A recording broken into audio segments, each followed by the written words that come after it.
Добрый день, в эфире программа «На волне» с Индирой Баймухамбет, и мы продолжаем знакомить вас с интересными личностями нашего региона. Сегодня мы в гостях у Алабергена Куспакаева, мануального терапевта. Добрый день, как ваше настроение? Отлично, все, у вас как? Спасибо, все хорошо. Хотелось бы поблагодарить вас за то, что вы согласились дать интервью нашему телеканалу. И мой первый вопрос, расскажите, как вы пришли в профессию, с чего все начиналось? Ну, я закончил Северо-Казахстанский медицинский колледж в 2012 году и устроился на работу в областную больницу, отделение физиотерапевтическое отделение.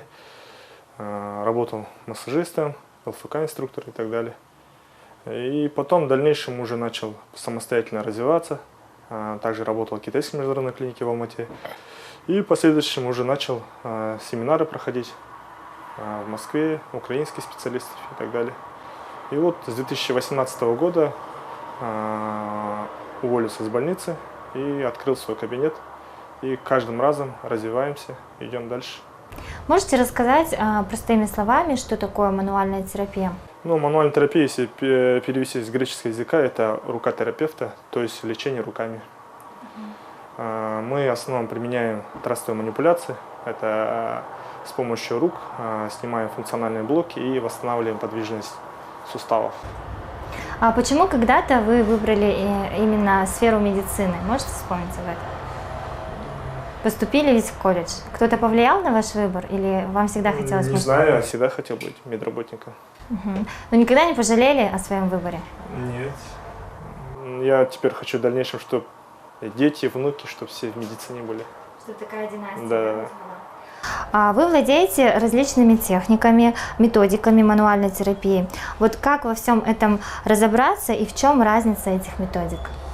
Методиков очень много. Мы именно работаем, лечим заболевания опорно-двигательного аппарата, то есть остеохондрозы, грыжи, протрузии и так далее. Мы сначала прорабатываем мышцы, глубокими мышцами, фасциями прорабатываем. И у нас есть физиотерапевтические аппараты, то есть амплипульс, это снимает боли в мышцах, как противовоспалительная обезболивающая процедура идет. Ударно-волновая терапия, это с помощью акустических волн разрушает воспалительные мембраны, снимает воспаление и улучшает процесс регенерации. Потом еще в комплексе ставим иглотерапию, то есть она активирует биологически активные точки, восстанавливает работу нервной системы, тоже снимает боли. Если есть какие-то функциональные блоки, снимаем функциональные блоки, восстанавливаем подвижность суставов и даем упражнения, закрепляем, укрепляем мышцы.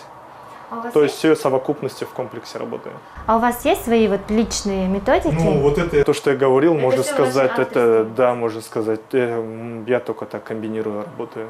Это как бы работал у нас в больнице, работал в китайской международной клинике, также езжу в Москву, там они работают в основном с современными физиотерапевтическими аппаратами. То есть все это такое в комплексе делаю, и такое получилось. Ну вот вы говорите, что учились в Китае, да, были в Москве. Вы же можете сравнить, насколько вот мануальная терапия развита у нас в Казахстане, нежели вот в других странах? Ну, если сравнить с Россией и Казахстан, ну, в России это очень сильно развито, потому что российские все наши специалисты, они в основном работают с современными с физиотерапевтическими аппаратами компании БТЛ. У них, я бы скажу, намного вперед они ушли, чем мы. У нас это только-только начинает. Я вот смотрю, ребята наши закупаются в Астане, в Алмате, клиники потихоньку появляются. А в России это уже давно сильно развито. И у них плюс то, что у них часто проводятся обучающие курсы, постоянно обмен опытом друг с другом. И у них там чаты в Телеграме, там все группы, там, допустим, я тоже там состою, они делятся опытом, как бы друг другу помогают, а у нас в Казахстане сколько работы, нет такого. А в Петропавловске вы один мануальный терапевт? Ну, очень много, я скажу. Ну, да, хватает специалистов. Считаете ли вы их своими конкурентами? Ну, честно сказать, нет. Почему? Ну, у нас, во-первых, оборудование другие, мы работаем по-другому. То, которое есть у нас оборудование, ну, даже ни в одной больнице нету. Ну вот в чем отличие, расскажите. Оборудование, допустим, есть у нас в городе ударно-волновая терапия, это инновационный физиотерапевтический аппарат. У меня это стоит самая последняя модель компании БТЛ. Это мировая компания, которая номер 1 которые все мировые клиники, мировые больницы, все пользуются вот именно компанией БТЛ. Это отличается качество и сам аппарат, он довольно такой результативный, можно сказать. А вы не планировали сами вот, обучать, проводить семинары для, возможно, наших даже вот, местных? Ну, видите, это да, я умею работать, но к обучению это совсем другое. Но это обучение, это не мое. То есть вам лучше? Мне лучше нравятся чисто лечебные процедуры. Я даже раньше когда-то работали там, косметологические процедуры проводили, там, для похудения и так далее. Я все эти сейчас убрал. Как бы эти манипуляции мне особо как бы не интересны. Мне как бы вот это нравится процесс лечения. То есть я от этого удовольствие, когда пациентам намного легче, результат свой вижу, от этого я больше результат получаю. Угу. А можете вспомнить самые запоминающиеся случаи, когда ваши методики помогли вашему пациенту? Самый запоминающийся. Я понимаю, что всегда наверняка, да? Да, это всегда приятно, когда, допустим, пациенты говорят, да, вот легче стало, лучше стало, боли прошли, вот это, ну, всегда, можно сказать, запоминается. Один из запоминающих, это когда-то я в 2012 году, когда только устроился, после работы я еще ездил по домам, после инсульта восстанавливал пациентов. Можно сказать, ну, тогда вот, ну, честно, как кайфуешь, когда вот пациент лежит парализованный, месяц, два, три, работаешь с пациентом, и начинает уже потихоньку ходить, руку начинает поднимать, восстанавливается речь и так далее. Вот тогда вот. То есть это для вас такая самая главная награда, да? Я даже, когда работал, для меня не интересен был финансовый план. Я же даже некоторым бывало делал бесплатно, даже, честно скажу. Некоторым даже бывал там за 200 тенге ездил. Вот я на проезд там 100 тенге тратил, там, да, на автобусе раньше ездил. Там придешь, там пронешь, там 200 тенге берешь, там, ладно, там, пенсионерам. Вот. Потом уже, когда уже начал уже более известным, можно сказать, когда стал, уже начал уже финансовый план интересно. А раньше вот это, от этого кайфовал, когда пациентам легче становилось. Вы можете описать своих пациентов, кто эти люди, кто в основном к вам приходит за услугой? И часто ли бывает, что у вас, вот сегодня фотографии увидела, звездные пациенты? Ну, категории разные. Есть спортсмены, допустим, можно сказать, все сборные нашей области перед соревнованиями, перед большими стартами проходят у меня реабилитационные процедуры, восстанавливающие процедуры. Это одна категория. Вторая категория – это основном, у кого малоподвижный образ жизни, то есть офисные работники, ну, это средний возраст, грыжами, протрузиями. И второй возраст – это бывает вот более пожилого возраста, коленные суставами проблемы приходят, артриты, артрозы, после инсульта восстановления и так далее. Можно сказать, 3 категории. А как пациенту подготовиться к приему к мануальному терапевту, как ему понять? Ну вот сейчас, в принципе, вы перечислили, да, вот показания. Да. А как подготовиться? Нужна ли специальная подготовка? Когда звонят, мы уже сколько лет работаем, мы как бы уже знаем, как работать. Допустим, пациенты звонят, вот острая боль, там, немеет нога, там, и так далее. Ну, тогда надо обязательно МРТ-снимок сделать. Почему? Потому что, возможно, межпозвоночные грыжи. Надо понять размер, расположение грыжи и так далее. И надо посмотреть, как расположен позвоночный канал. То есть, если стеноз, то нежелательно манипуляции проводить. Там мы уже чуть по-другому работаем. То есть, не трогаем именно определенный участок, где идет воспалительный процесс, потому что надо там только снимать. Плюс тогда назначаем противовоспалительные препараты, снимаем воспаление, ставим иголки, снимаем, обезболиваем. Боль проходит, потом только манипуляции делаем. А если человек придет с острой болью, вдруг там, не дай бог, там, да, стеноз, там позвоночный канал сужен, сделаем манипуляции, хрустнем, и может грыжа так задеть корешки, потом может вот, только операбельно. Так что это все очень серьезно, надо относиться. А если чисто приходит так, немного болят мышцы и так далее, то можно и без снимков. Скорее всего, это триггеры, гипертонусы в мышцах и так далее. Ну, то есть мы определяем по симптоматике и назначаем определенные дополнительные диагностики. Мгм. Ну, то есть все равно всегда и медицинскими учреждениями, можно сказать, вы сотрудничаете? Да, неврологами обязательно, потому что с острой болью я уже, ну, свои уже неврологи есть, невропатологи, если можно сказать, что понятно всем. Невропатологам отправляем, назначают противовоспалительные препараты, уже в дальнейшем уже мы сами долечиваем пациента. Алайберген, до начала нашего интервью вы предложили нашей съемочной группе пройти несколько манипуляций. Какие процедуры мы будем делать сегодня? Ну, сделаем ударно-волновую терапию и мануальную терапию сделаем.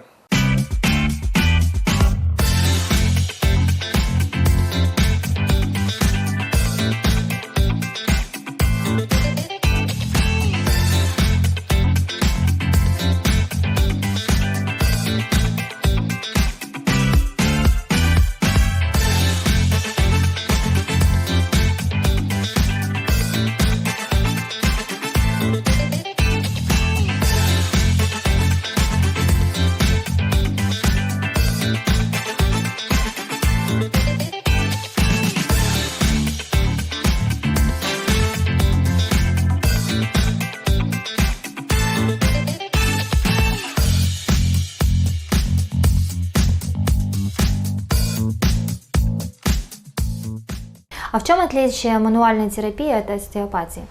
Ну, мануальная терапия, если так сказать, мы воздействуем, физически воздействуем, а остеопатия, они работают в основном более на энергетическом фоне.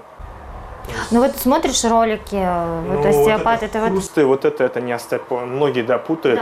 Да, хруст это мануальная терапия. Это мануальная. Да, это трастовые манипуляции. А когда вот давят, вот Это такие жесткие ролики показывают? есть, которые вот ударники, ну я против этого, которые бьют по позвонку, Да, наверное, да? почему? Это почему? Потому что даже в единоборствах по позвонку бить нельзя. Остисты, отростки сломать, там много физическое давление не надо. Если пару неудачных ударов, можно остистые отростки навредить. Есть еще заболевание остеопороз. Если бить, можно тоже полностью позвоночный столб можно рассыпать. Есть гемангиомы, тоже заболевания, при этом тоже нельзя бить. А эти специалисты, они всем подряд, я смотрю, бьют. Если, да, фасеточный сустав зажат, да, хорошо помогает. Но это не факт, что там фасеточный сустав зажат. Физиология очень сложная. А мануальная терапия, которую мы делаем, пространственная манипуляция, она считается самой безопасной. То есть мы контролируем свое движение, мы контролируем сустав фасеточный и делаем манипуляции. А остеопаты, они в основном работают, как бы ставят на голову, там, они тоже делятся, как бы особо не углублялся на это остеопатию. Но они в основном работают на остеопатии, на энергетическом фоне, они не воздействуют никакое физическое воздействие. А мануальная терапия, она в Казахстане используется как вот официальный врачебный метод? Это все, как бы, можно сказать, это нетрадиционные методы лечения. Так такового мануальной терапии официально нету. Но основном мануальной терапии это уже сам, даже Гиппократ, он был мануальным терапевтом. Это как бы более как массаж, физио, это все, можно сказать, это альтернативная медицина. Ну, обязательно нужно медицинское образование, да, мануальному терапевту? Почему вот именно в Казахстане, в странах в целом СНГ не развивается не традиционная медицина и альтернативная медицина? Почему не развивается? Потому что очень много специалистов, которые не имеют медицинское образование. Очень много специалистов, которые неграмотных. Вот из-за этого немножко у нас темп развития задерживается. То ли там, допустим, в Китае, в Корее, допустим, в странах Европы, там идет строгий контроль. А у нас в странах и в России, и в Казахстане как бы никто не проверяет это. Но ваше мнение, что нужно медицинское Ну, образование? конечно, я же говорю, если, допустим, если не знать суть, допустим, да, если не сделать МРТ, не сделать дополнительное обследование, можно навредить пациенту. А медицина, самый главный постулат, это сам Гиппократ говорил, это не навреди. То есть пациент пришел, надо стараться максимально не навредить, чтобы максимально безопасно вылечить пациента.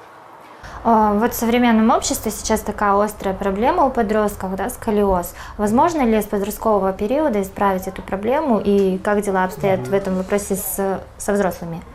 В взрослом возрасте сколиоз, как некоторые там тоже вот эти, которые без медицинского образования говорят, там, я вылечу сколиоз, да. Но сколиоз в взрослом возрасте это не вылечить. То есть уже мышечный корсет полностью сформировался, осанка полностью сформировался. его уже вылечить невозможно. С помощью нашей процедуры можно снять гипертонус в мышцах, паравертебральных мышцах. Паравертебральные мышцы – это вдоль позвоночника. То есть можно снять гипертонус в мышцах, можно с помощью мануальной терапии восстановить немножко подвижность сустава и несколько раз можно немножко выровнять. То есть от третьей степени можно до второй степени, да, допустим. А полностью вылечить сколиоз можно только в детском возрасте. То есть когда полностью мышечный корсет еще не сформировался, с помощью упражнений можно полностью вылечить сколиоз, только в детском возрасте. Детский возраст от скольки до скольки? До 15 лет, до 14 примерно можно полностью 100% вылечить можно сколиоз. Если, смотря, конечно, сильно не запущено. А если, допустим, сильно запущен сколиоз S-образный, там уже только операбельно, но это тоже нежелательно. А сейчас очень модная процедура хиджама, да, и у вас в кабинете вы тоже, да, делаете эту процедуру. Расскажите о ней, для кого она показана, кто может ее получить и в чем ее плюсы, возможно, минусы. Хиджама – это с арабского, если переводить, это высасывание, это капиллярное кровопускание. Процедура очень помогает, хорошо подходит тем людям, особенно взрослым людям хорошо помогает, потому что у них кровь очень сильно густая. У кого высокое давление хорошо подходит, сахарный диабет, псориазы хорошие очень результаты дает. И также заболевания опорно-двигательного аппарата. Она улучшает микроциркуляцию, разжижает кровь, улучшает кровоток. Тоже почему хиджама не популярна, но некоторые боятся, потому что тоже есть очень много неграмотных специалистов. То есть многие думают, там банки поставил, надо надрез сделать и все, суть делать. Да. А суть дела хиджама – это чтобы именно выходила капилляра. То есть надрезы должны быть неглубокие, чтобы выходила именно капиллярная кровь. Из-за этого некоторые так навредят, то есть, допустим, пациенту, они обращаются в больницу, и некоторые, допустим, даже бывают врачи, да, там против идут. А к нам, наоборот, сами с больницы врачи отправляют ко мне, допустим, пациентов. То есть мы в совокупности лечим. Потому что мы стараемся также правильно делать. Насечки делаем правильно. Не всегда хорошо, допустим, кровь много пускать. Это тоже все индивидуально. Собираем полностью анамнез, смотрим анализы, состояние, возраст, телосложение и так далее. И потом уже дальше комбинируем. От скольки лет можно проводить эту процедуру? Молодым особо я не рекомендую. В основном можно в взрослом возрасте. А молодым, допустим, после 20, спортсмена можно делать. Она как восстанавливающая процедура идет. У кого постоянно головные боли тоже улучшает. Голова болит в основном из-за шеи же, сосуды все сужаются, кровь не поступает, питания не хватает, от этого голова болит. То есть, когда хиджаму делаем, мы немножко нормализуем кровоток, и головные боли на некоторое время проходят. А людям с низким гемоглобином можно? Не рекомендую, потому что кровопускание может спровоцировать, чтобы уровень гемоглобина еще упал. Нежелательно. Можете дать совет, как сохранить свое здоровье? Надо стараться пешком побольше ходить, воды надо побольше пить и тренировки. Хотя бы недельку 2-3 раза надо тренироваться, не так, чтобы там мышцы нарастить. Хотя бы, чтобы всегда мышцы в тонусе было, всем я пациентам рекомендую, чтобы либо плавали, либо в зал ходили и пешком ходили. Потому что межпозвонковые диски, они не имеют никаких сосудов. То есть межпозвонковые диски питаются диффузно. Диффузно – это мы когда ходим. Соответственно, надо стараться побольше ходить, чтобы у нас межпозвонковые диски были всегда в питании. И надо тренировать мышцы для того, чтобы укреплять постоянно, чтобы мышцы в тонусе были. Поговорим немного о личном, да? Чем вы гордитесь больше всего? Или кем, может быть? Дедушка, если я горжусь, потому что он самый, можно сказать, честный был, за свои слова всегда держал свою.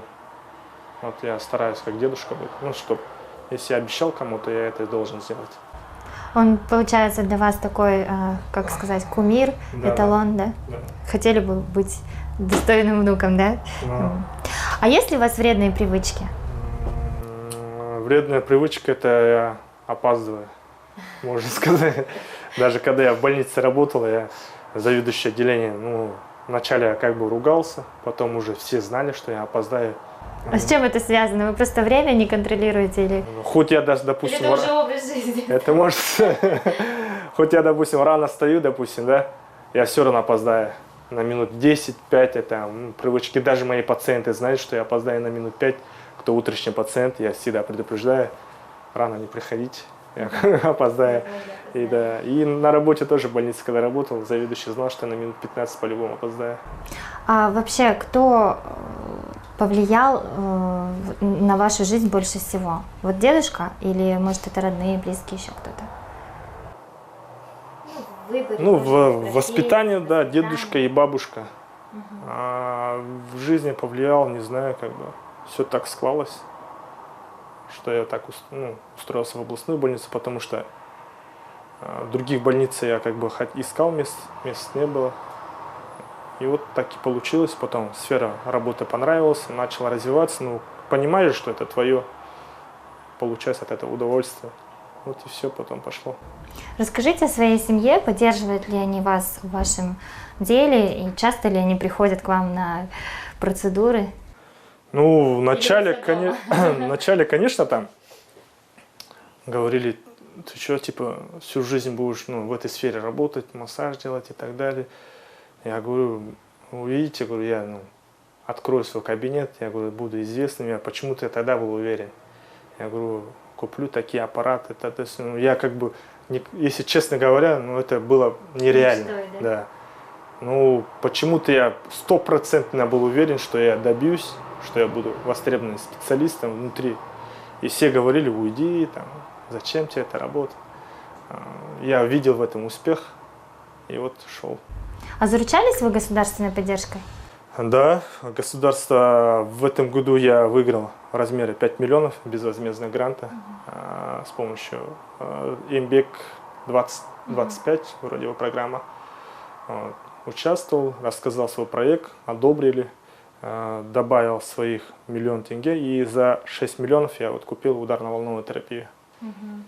Ну, то есть сегодня вот молодым людям все-таки государством оказывается поддержка, да? Главное хотеть. Главное хотеть, как бы некоторые говорят, там, это нереально там получить от государства. Ну, не знаю, я вот работаю сам родом с деревни, никакого, допустим, как в наше время, как многие привыкли, связи там, да, говорят. Ну, в нашей стране я не вижу, чтобы там связи были. Может быть, это давно было, и так как стереотип, может, осталось.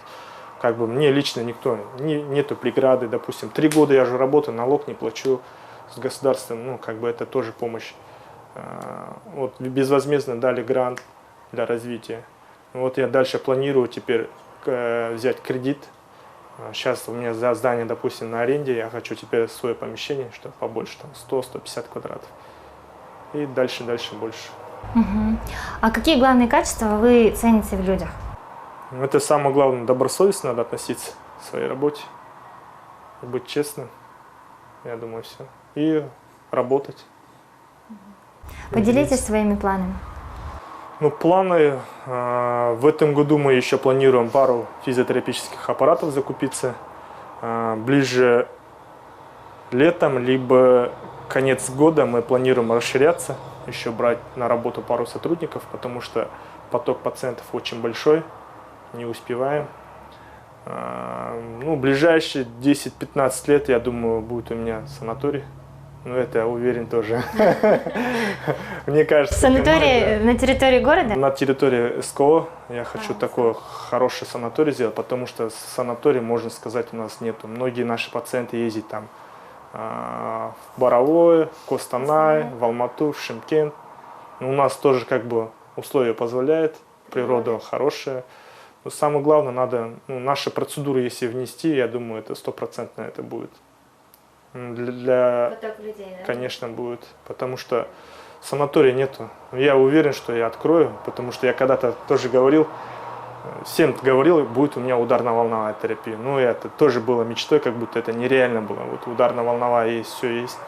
Но я сейчас бы тоже 100% уверен, что 10-15 лет, я думаю, откроем санаторий. Ну, мы же, в свою очередь, желаем, чтобы все ваши мечты обязательно сбылись. Спасибо. Хочу поблагодарить вас за такую интересную беседу и пожелать вам успехов. На этом наша программа подошла к концу. Всего вам самого хорошего и до встречи в эфире.